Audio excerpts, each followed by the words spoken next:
जय हिंद दोस्तों। जिन लोगों ने एसआईपी करा रखा है या फिर कराने वाले हैं, इसके अलावा आप डीमेट अकाउंट के बारे में जानते होंगे। डीमेट अकाउंट जिससे ट्रेडिंग किया जाता है या फिर शेयर बाजार में आप पैसा लगाते हैं, इन्वेस्ट करते हैं। इसके अलावा म्यूचुअल फंड जो होता है जिसमें लोग पैसा इन्वेस्ट करते हैं, निवेश करते हैं। तो ये जो अगर आपके पास एसआईपी है या फिर डीमैट अकाउंट खोल रखा है आपने, जैसे ग्रो ऐप हो गया, इसके अलावा जीरोधा हो गया, बहुत सारे ऐप हो गया जिससे लोग ट्रेडिंग करते हैं। इसके अलावा म्यूचुअल फंड में कहीं पैसा आपने डाल रखा है, तो होता क्या है कि बहुत सारे लोग ये सब कर तो लेते हैं, लेकिन जो खास चीजें होती है वो लोग छोड़ देते हैं, भूल जाते हैं। तो उसी के बारे में विशेष चर्चा करने जा रहा हूं, क्योंकि सेबी ने एक नया गाइडलाइन जारी किया है, बहुत बड़ा गाइडलाइन जारी किया है। अगर इस चीजों को नहीं आप समझते हैं, पूरा वीडियो नहीं देखते हैं, तो बहुत मुसीबत में पड़ सकते हैं, आपका सारा का सारा पैसा डूब सकता है। दोस्तों, आगे बढ़ने से पहले रिक्वेस्ट करूंगा वीडियो को आप लाइक करते चले। मन में कोई भी सवाल प्रश्न आएगा आप कमेंट बॉक्स में लिखेंगे, आपके टॉपिक पर भी वीडियो जरूर बनाऊंगा।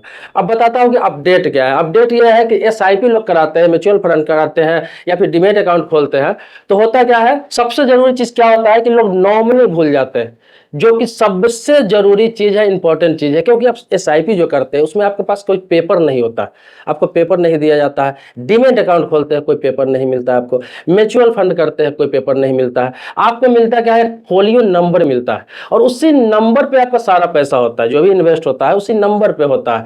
तो आप नॉमिनी अगर भूल जाते हैं, और खुदा न करे, ईश्वर न करे, भगवान न करे कि आपके साथ कोई हादसा हो जाता है, जैसे आपकी मृत्यु हो जाती है, कोई एक्सीडेंटल कुछ हो जाता है केस, अब आपका जो नॉमिनी है, आपका जो उत्तराधिकारी है, आपके बीवी है, बच्चे हैं, घर में माँ है, बाप है, किसी को पता भी नहीं चलेगा कि आपने कहीं इन्वेस्ट कर रखा है, किसी को पता भी नहीं चलेगा कि आपने कहीं डीमैट अकाउंट खोल रखा है, एसआईपी कर रखा है, कुछ भी कर रखा है। तो ऐसे लाखों नहीं करोड़ों की संख्या में लोग हैं जहां पे लोगों के पैसे डूब रहे हैं।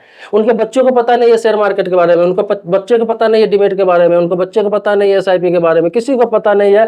और उसका जो है आदमी पैसे लगा रहा है, कहीं पे पैसे जमा कर रहा है शेयर मार्केट में, घर वालों को कुछ पता ही नहीं है। अब उसका किसी कारण डेथ हो जाता है, यादाश्त खो जाता है, पैसे डूब जाते हैं।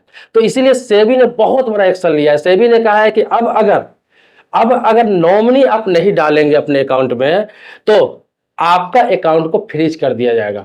आपको बता दूं कि इससे पहले जितने लोगों ने भी एसआईपी करा रखा है, डीमैट अकाउंट खोल रखा है या फिर म्यूचुअल फंड में पैसा रख रखा है, और गलती से भी उसने नॉमिनी नहीं डाला है या भूल गया है, तो अगर आप 30 सितंबर तक का टाइम था, 30 सितंबर 2023 तक का, कि उससे पहले अगर नॉमिनी आप अपडेट नहीं करते हैं तो आपके खाते को फ्रीज कर दिया जाएगा। लेकिन अब क्या किया गया है, डेट को बढ़ा दिया गया है, क्योंकि काफी लोगों के साथ ये समस्या है, तो डेट को बढ़ा दिया गया कि 31 दिसंबर 2023 कर दिया गया।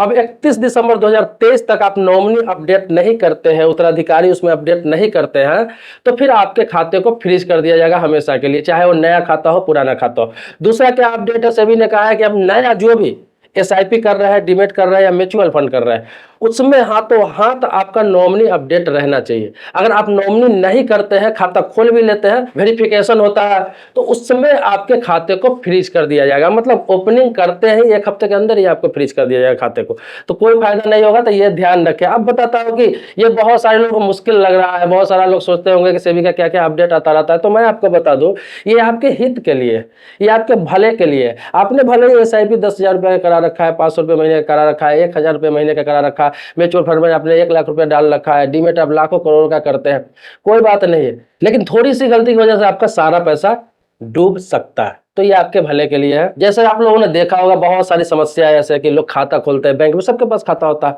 और उस व्यक्ति की जब मृत्यु हो जाती है, तो होता क्या है कि उसके नॉमिनी को उसका पैसा लेने के लिए कितना परेशानी झेलना पड़ता है, क्योंकि बहुत सारे लोग नॉमिनी नहीं डाल रखे होते।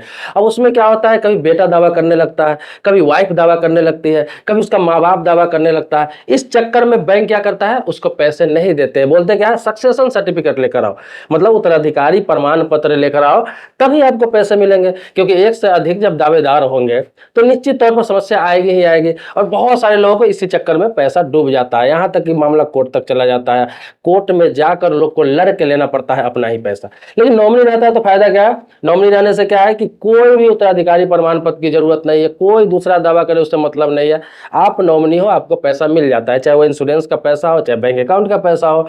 तो इसी प्रकार से इसीलिए कहा गया है कि एसआईपी हो, म्यूचुअल फंड हो या फिर डीमैट अकाउंट हो, जब तक आप नॉमिनी नहीं डालेंगे वो खाता आपका मान्य नहीं होगा, उसको फ्रीज कर दिया जाएगा। अभी जितने भी इन्वेस्ट करने वाले जितने भी प्लान आते हैं वो ज़्यादातर ऑनलाइन ही आते हैं। बहुत सारे आजकल के युवा है, लड़के हैं, या फिर जिनके पास पैसे हैं, कमाते हैं, तो वो लोग क्या करते हैं, उसी में इन्वेस्ट करना ज़्यादा पसंद करते हैं। वो इसलिए क्योंकि आसान होता है, सबके हाथ में मोबाइल है, एप्लीकेशन के द्वारा लोग पैसा लगाते हैं, बहुत अच्छा उसमें रिटर्न मिल जाता है, इसलिए लोग उसमें पैसा लगाते हैं। तो उसमें तो और ज़्यादा दिक्कत आ रही है। उसमें यह दिक्कत आ रही है कि आपने तो कर लिया, सही में आपके घर वालों को मालूम नहीं है, आपके उत्तराधिकारी को मालूम नहीं है, आपके बच्चों को मालूम नहीं है। तो इस तरह का अभी बहुत सारे मामले देखे जा रहे हैं। भविष्य में बहुत सारा इस तरह का हादसा हो सकता है, ऐसा मामला आता रहेगा, क्योंकि ये जो है बहुत, इस पर कोई ध्यान ही नहीं देता है। लोगों को ये लगता है मैं तो अमर होकर आया हूँ। इंसान की जिंदगी का कोई ठीक नहीं है, आप कहीं इन्वेस्ट कर दिया, आपके घर वालों को पता नहीं है। तो ये सेबी ने बहुत अच्छा कदम उठाया है। तो दोस्तों इस पर आप ध्यान जरूर दें। सेबी अगर नहीं भी कहता, अपडेट नहीं भी लाता, तो ये आपको ध्यान रखना था, लेकिन सेबी ने आपको याद दिलाया है कि आप ये कर ले, अन्यथा आपका खाता फ्रीज कर दिया जाएगा। बताइए सेबी कितना ध्यान रख रहा है। सेबी एक सरकारी संस्था है और समय समय पर वो नई नई गाइडलाइन जारी करती रहती है फाइनेंस के लिए। जैसे कि आपको बता दूं, जैसे आरबीआई है, इसी प्रकार से सेबी है, इंश्योरेंस के लिए आईआरडीए है। तो ये सब संस्था है, समय समय पर आपको अपडेट देता रहता है ताकि आपका पैसा ना डूबे। दोस्तों मेरे चैनल पर नए हैं, पहली बार है, पहली बार इस वीडियो को देख रहे हैं, तो चैनल को सब्सक्राइब करिए, बगल में बेल घंटी दिख रहा होगा, उसको आप जरूर दबा लेंगे। लेकिन पुराने सब्सक्राइबर है तो इसके लिए कोटि कोटि धन्यवाद देता हूँ, आभारी हूँ आपका। मिलते हैं नेक्स्ट वीडियो में एक नए मुद्दे के साथ, तब तक के लिए शुक्रिया, धन्यवाद, जय हिंद दोस्तों।